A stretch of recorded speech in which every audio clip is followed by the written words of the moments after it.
Look, auscultation can give us a few issues. Auscultation may give us information about vowel sounds, which are called borborygmi or borborygmi. It is due to the peristaltic movements of the bowels. And here, it is due to the passage of the fluid and gas through the intestines. Each 10-15 seconds, usually they occur.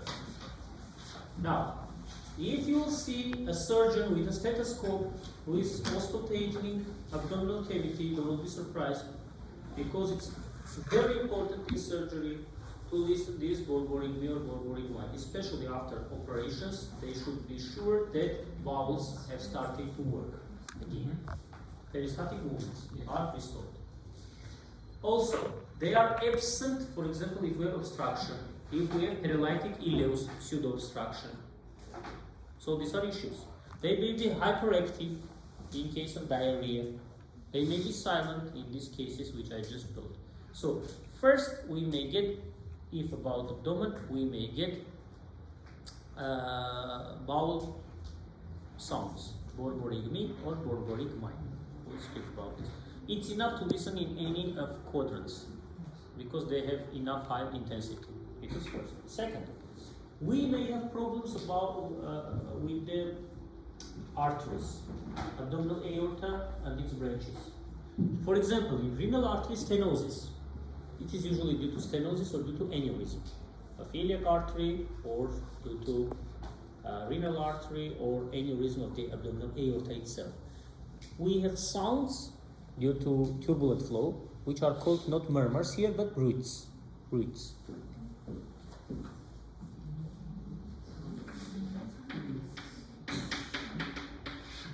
So bruits are arterial sounds.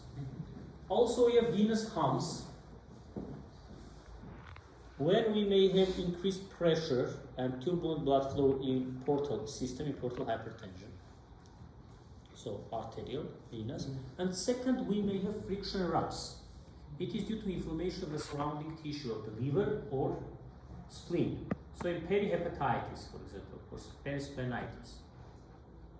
Not very common. When there is inflammation, this friction leads to a rub.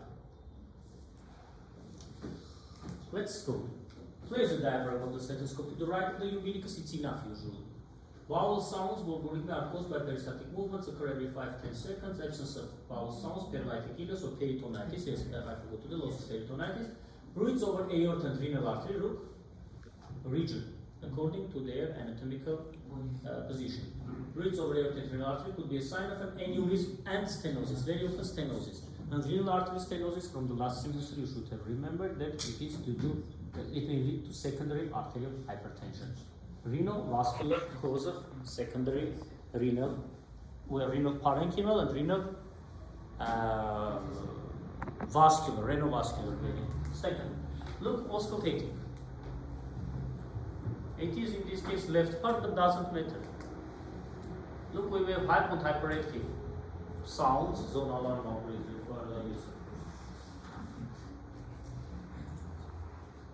hypo and hyperactive vowel sounds, look, vascular sounds of bruits and venous sounds and friction rubs. Sound, hyperactive sounds, any quadrant in gastroenteritis, in diarrhea. By the way, gastroenteritis may result in diarrhea, for example, especially infectious. In infectious diseases, you will pass. Vascular sounds, systolic bruit, blowing, midline, below xiphoid, aortic arterial obstruction. Depends. Stenosis of iliac, stenosis of renal arteries, look, left and right lower costal borders are made clavicular line. Depends. Maybe unilateral stenosis, maybe bilateral. Accordingly, we'll listen due to anatomical projection. Venous sounds, continuous tone, epigastric round umbilicus, important hypertension. About this also we spoke. Rubbing, friction rub, partial breaking, left and right upper quadrants over liver and spleen, depending which organ problems we may have. Tumor or inflammation of organ. Very often it's due to the inflammation, no, maybe due to the tumor. Hepatocellular carcinoma or splenic tumors and so on. Hyperactive sounds. Look, any quadrant, hyperactive sounds followed by absence of sounds. Paralytic ileus, high-pitched sounds with cramping in intestinal obstruction. We should listen for vowel sounds and not their frequency and character. Normal sounds consist of clicks and gurgles, frequency which has been estimated from 5 to 34 per minute. If we'll divide, we'll get each 5 to 10 seconds, approximately. No, maybe hypoactive, maybe hyperactive. Because vowel sounds are widely transmitted through abdominal, listening in one spot, such as the right lower quadrant, is usually sufficient. Now you may use other quadrants as well. If the patient has high blood pressure, so it is indicating secondary cause of arterial hypertension, listening in the epigastrium in each upper quadrant for groups, left and right, accordingly if it is left or right renal artery stenosis. If you suspect arterial insufficiency in the legs, so maybe atherosclerosis, maybe aneurysm. Listen for bruits over the aorta, the iliac arteries and the femoral arteries. Once more, let's come back. Here they are. Depends what we want to find out. Sorry. I want to. You can see it.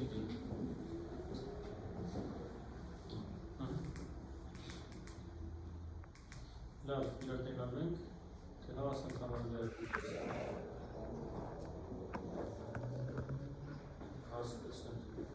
Love.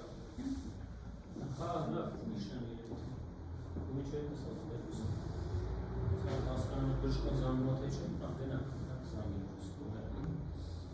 So, this is as for auscultation. Now look, we have general inspection for any organ systems, auscultation, percussion, palpation. All of them more or less are used. For example, for musculoskeletal system, mostly is used for palpation. Auscultation is not used, though we may have a bone crepitation. Auscultate we find, but without stethoscope it is there. Now, depends which organ system. For cardiovascular system, I told you last semester, percussion is removed from the programs to determine the borders of heart and so on, absolute downism. Ideas I have told. Mostly is done auscultation, then palpation. If you remember, we have apical what? Beat or apex beat or apical impulse or point of maximal impulse and so on, and cardiac impulse or a left parasternal heave, lifts and so on. For respiratory system, we have auscultation, percussion and palpation, vocal fremitus or vocal resonance.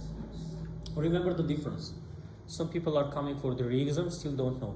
In vocal resonance, we are using stethoscope. Meanwhile, we are asking the patient to pronounce some sounds. 99, 1, 2, 3, like this. And it has variants. Ectoriloquy, yes, egophony, whispering, and so on. Now, for GIT, mostly are important, informative, not important, because everything may be important. Palpation, in general inspection, in all cases is done. All. Auscultation is done, but mostly palpation and percussion. It will be non-informative, but auscultation is done. That's why first I started from auscultation, then now we'll speak about palpation and percussion. And then we'll continue to evaluate the system as much as possible. Look, 2 lectures, but it's not given 2 hours for them, because they're long enough. A lot of slides in the hepatobiliary system will be the repetition of GIT, because it's the part of it. Now, let's come back for percussion. In percussion, as always, we have 4 sounds, 4 notes. For percussion, they are sounds, but they are called percussion notes, classically. Resonant, hyperresonant, down, and slowly down. In the middle is resonant. If air is more in any organ, it is becoming hyperresonant. So resonant and tympanic here are used, remember, as synonyms. If air is becoming less, it is becoming dull. If no air at all, it is slowly down. So above the GIT, we are used to get 2 types of sounds normally. Dull, above the solid organs like liver and spleen, and above the fluid, in ascites, and resonant sound above the hollow organs. This is GIT. Stomach and in the intestines, especially empty stomach. Remember this.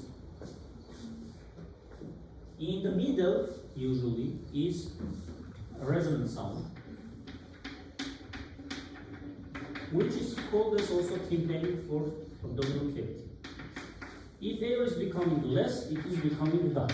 Even less, stony. If air is becoming more, hyperresonant.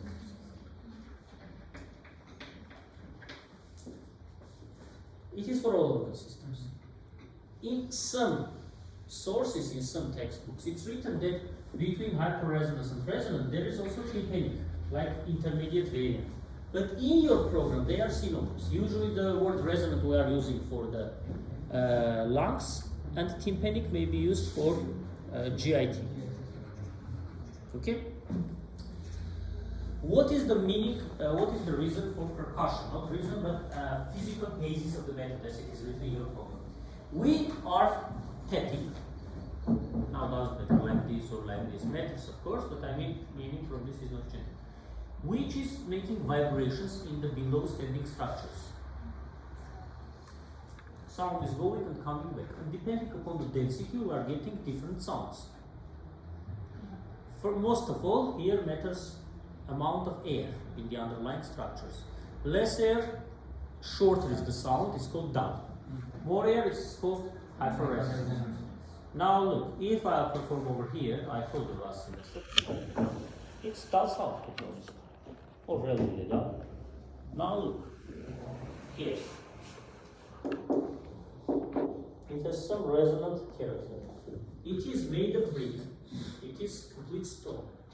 So, absolute dull or stony dull sound. Usually, classically, stony dull is typical for effusions, pleural effusion, even for ascites. Okay, so depends upon the density of the below standing structures. Percussion. We spoke about this. Only dull sound, solid or fluid fused structures, resonant sound structures containing air or gas. Now, of course, it is from the hepatobiliary system, but let's speak because you have such kind of practical skills. What is ascites? Ascites means I'm especially turned off for you to concentrate on what I'm telling. Slides you have. Fluid accumulation in the abdominal cavity. Very often it's a manifestation of portal hypertension. So maybe in other causes as well. For example, maybe due to heart failure. Now, when patient is lying in supine position, due to gravity, fluid is accumulating in the flanks. And if it is expressed enough, this belly is called frog-like belly, like a frog, when lateral parts are dilated, bulged. Now, logically, if I'll perform percussion over the flanks, I'll get dull sound. Meanwhile, in the midline, around the umbilicus, I'll get resonant sound. Because due to gravity, fluid is going downwards. And it is lifting upwards GIT. I mean, the whole organs. We have two methods for ascites determination, remember. I mean, physically. The best way, of course, is ultrasound. Because ultrasound is very sensitive. Above 10-15 millimeters of fluid, it can detect. It can be detected by this method. In the pericardial cavity, pleural cavity, abdominal cavity. So it's not a deal. But by physical methods. We have two types of methods. One is by percussion. Second method is by palpation. Remember, now percussion. Percussion here is called method of shifting dullness. I'll recommend you. What I'll recommend you? I cannot recommend anything because I lost the choke. Okay, it's here. Okay. I'll recommend you to read Chamberlain, pages 16 to 18. 16 to 18. There is written also about liver in general part, gallbladder, and about ascites. Of course, fluid should be enough. For example, if we'll have 200-300 milliliters, this trick will not work. But above some liters, 1, 2, 3 liters, this trick works. Method. Now, imagine that this is abdomen. Here are flanks. Here I got dull sound. Here I got resonant sound. But this dull sound also may be to the tumor and descending bowel, descending colon, or ascending. How I can be sure? By physical method. For this, we are asking the patient to go to the lateral decubital position. For example, let it be here, left, here, right. Yes. And first is going like this. Yeah. If it is really fluid, under the gravity, fluid, imagine that now I'm changing the position, it's become like this. It is left, it is right. This is fluid. Here I'll get down sound, here I'll get resonant sound. Of course, depends how much fluid I have. If more, we'll have light. The same I'm doing on the opposite side. And here, it was used to be dull becomes resonant. The same is on the opposite side. It is called method of shifting dullness. We are asking the patient to change the position. It is also from the hepatobiliary system. That's why I'm telling you today as well. And wait up to 20-30 seconds. If it is really fluid, we have redistribution of the fluid, and under the gravity, it is accumulating in the lower parts of the body. The same trick we are doing on the opposite side. Now I'll show you. It is called percussion pattern for ascites, or method of shifting dullness. Look, tympanic or resonant sound, I told we are starting from the central part of the abdomen around the umbilicus. Here I'll get dullness, here also I'll get dullness. Then we are asking the patient to the left lateral decubitus, in this case maybe right, doesn't matter, on both sides. And you are getting over here, because you may tell that over the right we have liver and we does sound. But anyway, the whole. Yes? The whole part. And here we get tympanic sound. Next. Somewhere here I have another one. Where is it? Ah, look, here. The same trick we had here. And also, yes, I forgot to tell you, fluid level is more, we have protuberation, eversion of the umbilicus, which is also an indirect sign of portal hypertension of the ascites, especially. Look, bulging collected with the fluid, frog-like belly. Frog belly, belly frog, no? Belly of the frog. Look, fluid level, which is giving a dull sound. Above this, we have tympanic sound. The same is on the opposite side. Second method for the fluid reading is called fluid thrill test. Fluid thrill test. Patient is in the supine position. We place our hands on both lateral sides. Then from one side we start to tap, like this or like this. If it is really fluid, it is making waves, and by the palm of the second hand we feel it. It is fluid thrill test. Yes, we tap, but it's classically it's a palpatory method because we feel. This is second method for ascites, to reveal ascites, for the estimation of ascites by palpation. The same we may do in the opposite side. But especially if the patient is obese, when we tap, imagine this. It is abdominal. Yes? We tap from here. Here is fluid. It is giving waves, and by the second hand you feel. But when we tap, it is vibrating also anterior wall of abdomen, especially in obese people. So these vibrations also may be spread and may be recognized by us wrongly, by mistake, as positive fluid thrill test. How to avoid this? Because when we tap, subcutaneous tissue, anterior wall of abdomen in total is moving. For this, we ask our assistant or patient to place the head by midline. It is like cutting these waves. Why patient or assistant? Because we have two hands. Third we don't have usually, yes? So a third hand from somewhere should be found. If patient like this, cannot place like this. If your assistant maybe from your side, doesn't matter, like this or like this. And presses a bit. Again you tap. If after this still you find thrill, it is called positive fluid thrill test, which indicates ascites, and vice versa. If before placing appeared then disappeared, it means that it was due to obesity or something else, but not due to fluid, because it is deeper. Okay.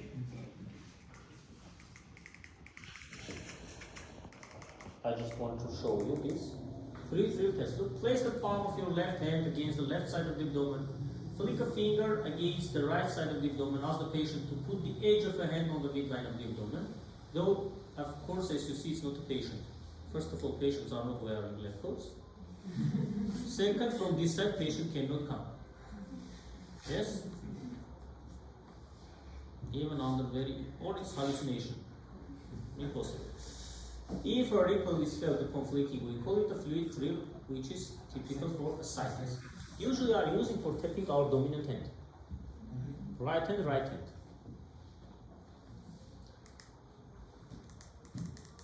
hand. About this we have spoken. Palpation in general. Palpation may be superficial and deep. Superficial or light and profound or deep. Each of them has indications. We start as a rule from light palpation, superficial palpation. The meaning of this palpation is to reveal painful areas. It is true for the hepatobiliary system as well. Is to find any organomegalies too much expressed, tumors, and sometimes hernias. Before palpating, we ask the patient to indicate is there any painful area, and if it is present, to palpate it on the last turn. We are standing from the right side of the patient. Both superficial and profound palpation is done by 4 fingers, thumb is not used. Now for the light palpation. And about the rules I told you, how to relax abdominal muscles, that they should flex their hip and knee joints and so on. Hands placed. So, either we are doing clockwise manner, it's one of the methods, or we are doing symmetrically. Classically, we start from left lower quadrant. Imagine the head of the patient is here, left lower quadrant, or left iliac fossa, left, right, left, right. Left, right, also paying attention on patient's facial expression. Maybe pain appears, maybe very weak, cannot tell, or discomfort. Symmetrically, we are doing like this. It is for general information. To reveal hernias, especially of midline or periumbilical region, we place our 4 fingers and then ask the patient to lift the head, or to cuff. If there is a defect, your flights will slide inside this defect into the abdominal cavity. Profound palpation or deep palpation is done for topographic reasons, to find out the location of the organ, to find out the borders, to find out consistency, soft or hard, to find out the texture, surface, and to find out any enlargements, so size when we spoke. It has already more diagnostical meaning, Sometimes second hand is used to support. In this case, it's called bimanual palpation. Sometimes like this, especially for ascending or descending colon. Now, it's not written, but I'll tell you.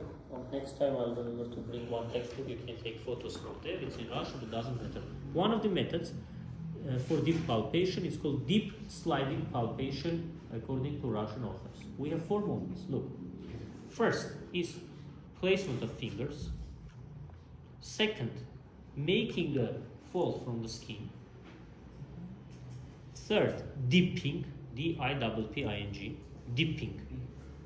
And fourth is pure palpation, sliding over the organ.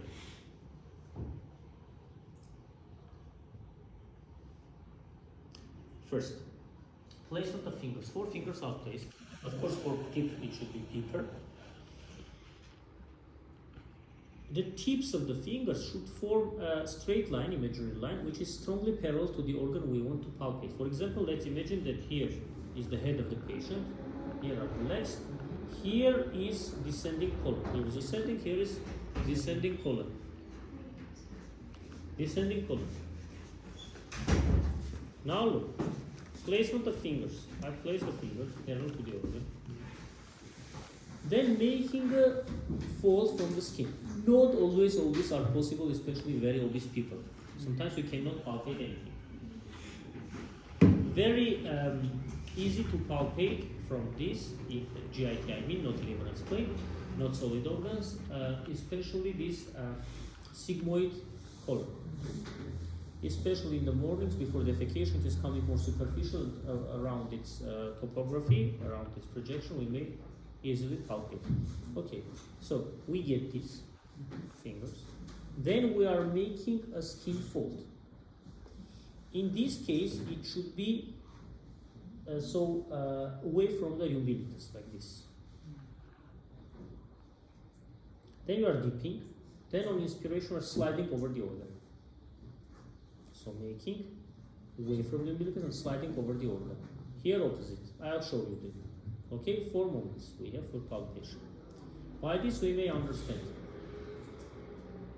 organs, consistency, size, location, surface, and so on. Now, one example. Look. Ensure that your hands are warm. I told you, because cold hands can mimic involuntary guarding. Stand on the patient's right side. Help to position the patient. Ask whether the patient feels any pain before you start. Begin with superficial. Move in a systemic manner through the abdominal quadrants. Repeat palpation deeply. Look. This is bimanual. Second hand is placed for the support. Superficial or light palpation. Fourth finger also may be used. In some textbooks, 3 are used. Thumb should not be used. Hands should be alongside by the patient or sometimes crossed over the chest. Deep palpation. Look, it is bimanual also, like this. 2. It's one of the keys. Tenderness. Look, discomfort and resistance to palpation. Involuntary guarding. Reflex contraction of the abdominal muscles. Rebound tenderness. About this we spoke, yes? Tenderness with rigidity. Perforated internal organs. Viscous. Palpable mass in large organ feces tumor, aortic pulsation for aortic aneurysm. Rebound tenderness. Look, feel for rigidity, muscular. Early voluntary guarding may be replaced by involuntary guarding. Check the tender area for rebound tenderness. Rebound tenderness suggests peritoneal inflammation. As from the most common cause, appendicitis. Murphy's sign of Courvoisier's sign. Well, this was spoken, yes? Yes. It is for cholecystitis. This one is known due to gallstone disease. When we palpate enlarged gallbladder, which is painless and patient is icteric, so there's jaundice, it is Courvoisier's sign. Courvoisier's law states that the above mentioned case mostly less likely to be due to gallstone disease, more likely to be tumors of bile ducts, for example, or head of the pancreas. Bloomberg's sign, also known as rebound tenderness. Look, pain upon removal pressure rather than application of pressure in the abdomen, peritonitis, and or appendicitis. Look, 4 fingers. Mark-Burney's point in appendicitis. This is Mark-Burney's point. This is the hypothetic line which is connecting the umbilicus to the right aces. Yes, 1/3. Deep tenderness indicates acute appendicitis. Location of AV in retrosacral position. Fluid thrill test about this we have spoken. Palpation of the liver. Look bimanual palpation. Again, we have these 4 moments in hepatobiliary system, I'll tell, and palpation of the spleen, also I'll tell, in hepatobiliary system. So by these, general examination, clinical examination of GIT is finished. Now we should start about hepatobiliary system. Lecture I have not sent it, yes?